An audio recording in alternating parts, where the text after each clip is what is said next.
Hello, I'm Lynn Bondran, and welcome to the final episode of our Moonwalk series. We have already seen how the Apollo 11 crew prepared itself for the grueling trip to the moon. The largest TV audience until that time watched this extraordinary event. People of all nations react in awe as Neil Armstrong places his foot on a surface previously untouched by a human being. In this program, we see research done by scientists after the Apollo 11 capsule returns to Earth. Studies are conducted on samples of the moon's soil in order to compare them with Earth's soil. This television program is The Moon on Earth.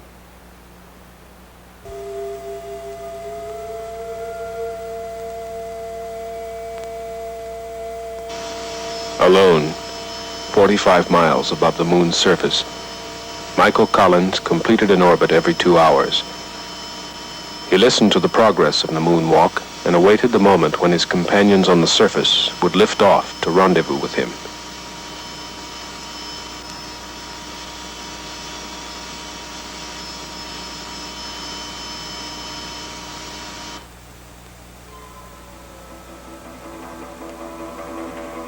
For 30 times he saw the Earth rise over the horizon of the moon.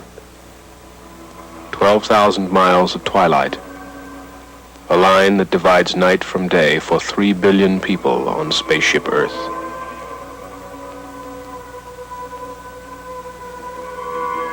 It is good to see the whole Earth. To see the Earth whole.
The Eagle had left the moon and returned to Columbia.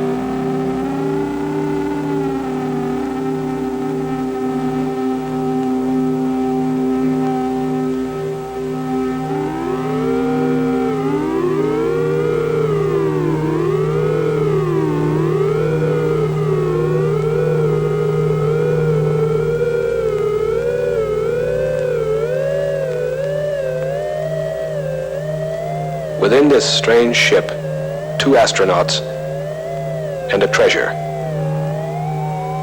Triple-sealed vacuum boxes of rocks and soil from the surface of the moon.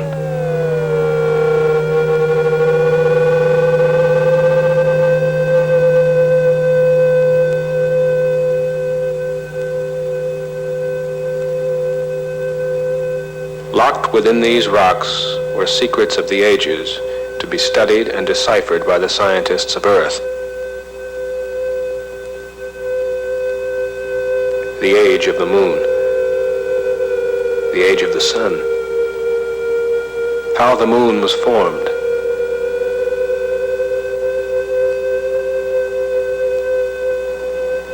How life began. Was there ever life on the moon?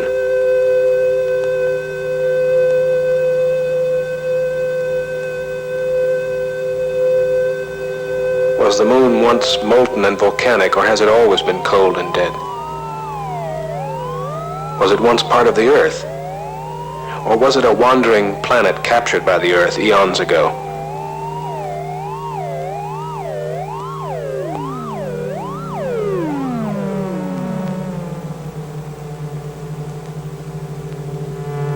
How hot was the sun 3 billion years ago?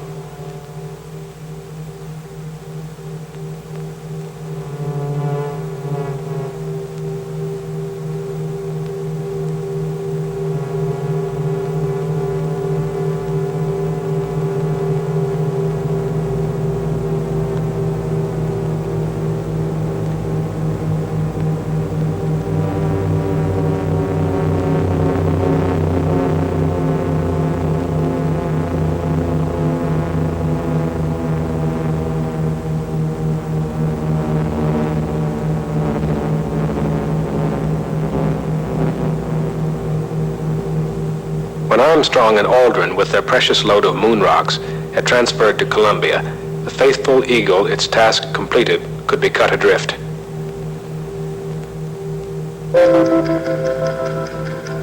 Columbia fired out of lunar orbit to begin its 3-day fall back to Earth, where the recovery fleet was waiting for its splashdown in the Pacific.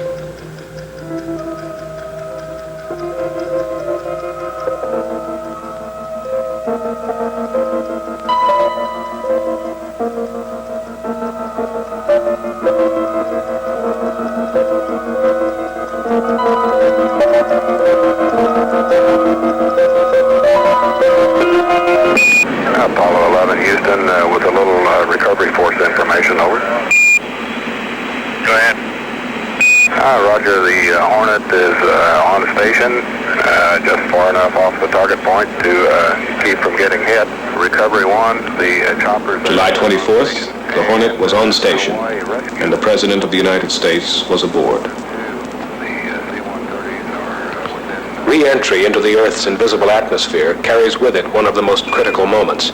Traveling nearly 25,000 miles per hour, the command module can miss the angle of re-entry by only several degrees and disintegrate into flames, or bounce off into space, never to return. Velocity 33,000 feet per second. 35,000 feet per second now. 36,000 feet per second. We're at entry time. There's blackout.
Houston through arrival.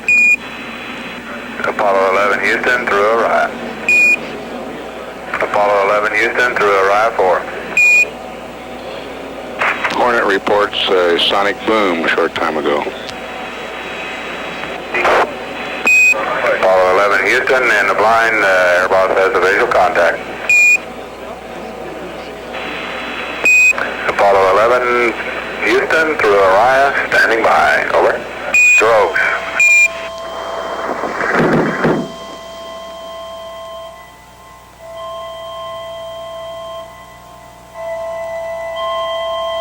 11, Apollo 11. This is Hornet, over. Apollo Hornet, this is Apollo 11, reading your loud and clear. Our position 1330, 6915. 11 Hornet, copy, 1330-1675. Any further data, over? 330-169er-15.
Celebrating. 3 men who had done what no man before had done. A technological feat that was believed beyond the realm of possibility. The fulfillment of an age-old dream.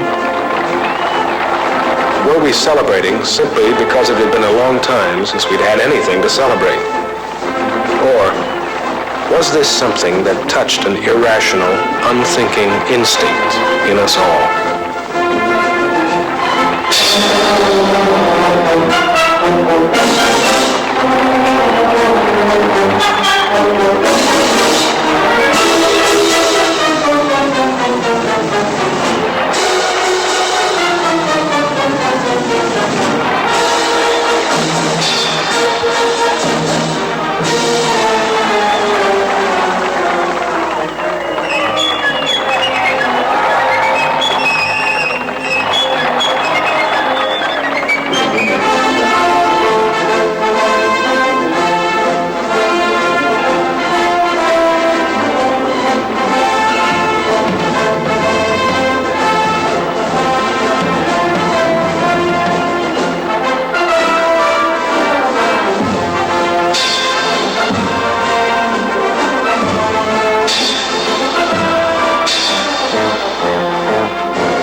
Together, pack your bags and jump into the car.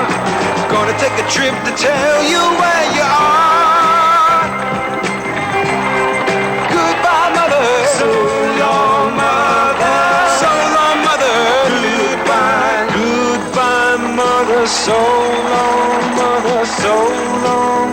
soul on Mother Earth. Goodbye, Mother, goodbye, Mother Earth.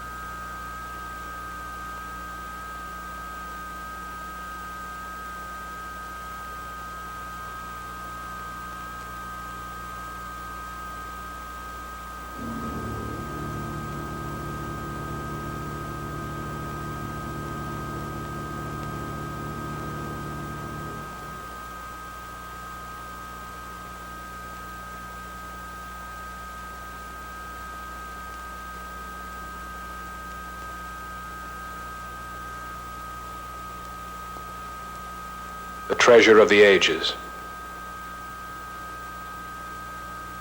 Stones from across the night.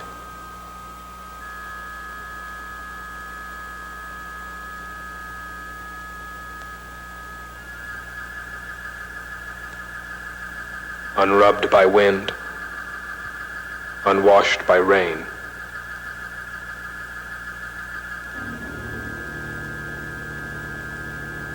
Scattered on tranquility.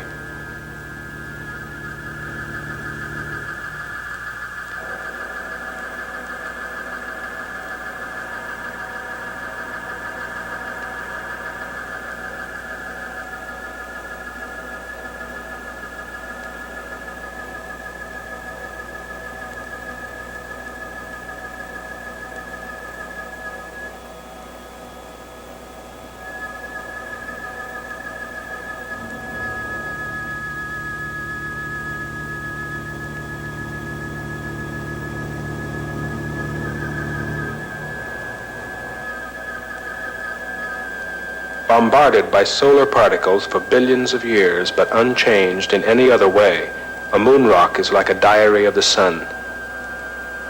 An eye unblinking since time began, that stared across the sea of space, that watched the blue planet when life began.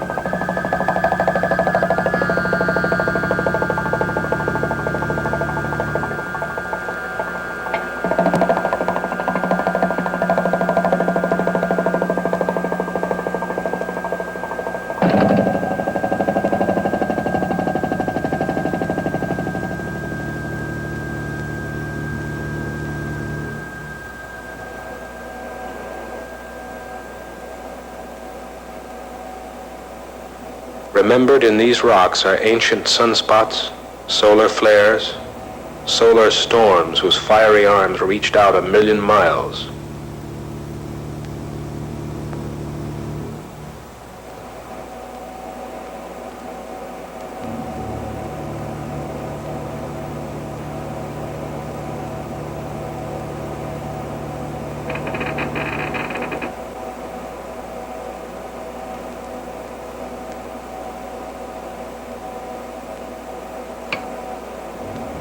By making ourselves very small, like Alice, perhaps we will see what these rocks have seen, and remember back those billions of years to decipher the life of the sun.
Locked within our sun are answers to mysteries that have confounded man since time began.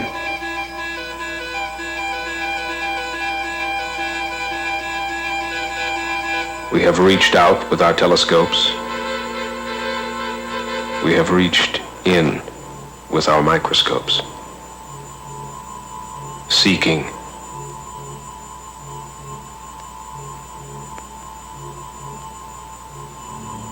What is the source of life?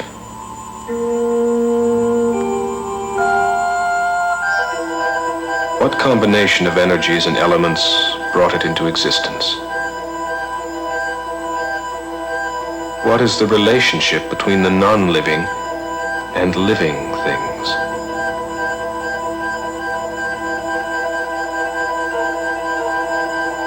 How delicate is the balance? Man slowly begins to realize how fragile is his bubble of life.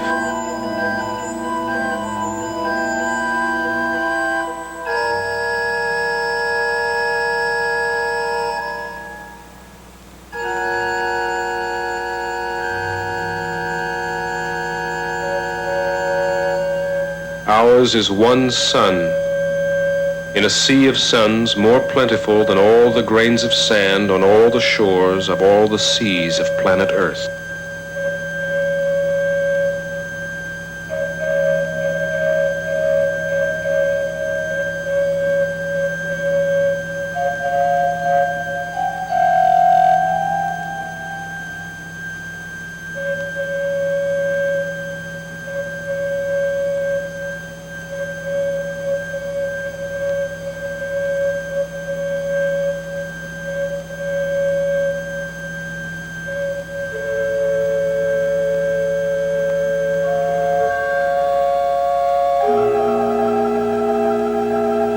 Now that we are free to wander from Earth, perhaps we will find the answers to our questions.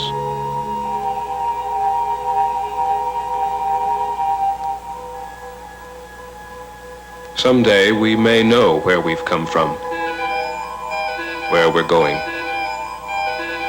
We may know where is the end, where is the beginning.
Our minds to the universe.